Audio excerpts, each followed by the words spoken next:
અમદાવાદના કુબેરનગરમાં પાણીની સમસ્યાનો મામલો ભાજપ કોંગ્રેસના નેતાઓની વચ્ચે સ્થાનિકો પીસાઈ રહ્યા છે। કુબેરનગરમાં બનાવેલા ટાંકીમાંથી પાણી આપવાની માંગ ઉઠવા પામી।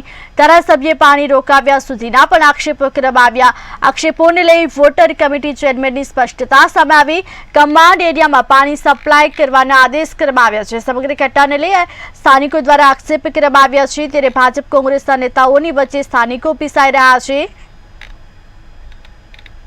पानी टाँकीનું નેટવર્ક નખાતું હોય ત્યારે કમાન્ડ એરિયા નક્કી થયેલો જ હોય છે કે આટલા આ વિસ્તારની અંદર પાણી આપવાનું, એ સિવાય બહાર પાણી આપવાનું નહીં। એટલે કોઈ જગ્યાએ બાજુના બીજા કમાન્ડમાં જઈને અને પાણી આપતા હોય એવી એક બે ઘટના બની હશે। એના હિસાબે કે બીજા ત્યાં ગાડી આપવાથી પાણીનું પ્રેશર બીજા જે સોસાયટીઓ હોય એમાં ઘટી જતું હોય અને એ તકલીફ ના પડે એના માટે જે કમાન્ડ એરિયા નક્કી થયો હોય એટલા કમાન્ડ એરિયામાં જ પાણી સપ્લાય કરવું જોઈએ। અને ના હોય તો એ જે સુધારા કરવાના હોય કમાન્ડ એરિયામાં તો સુધારા કરવા જોઈએ અને પછી પાણીના સપ્લાય ચાલુ રાખવા જોઈએ।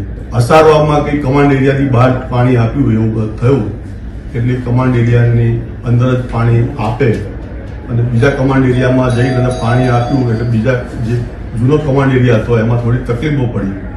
એના કારણે હવે આવી સૂચના આપવાની ફરજ છે। જ્યારે બી પાણીની ટાંકીનું નેટવર્ક નખાતું હોય ત્યારે કમાન્ડ એરિયા નક્કી થયેલો જ હોય છે કે આટલા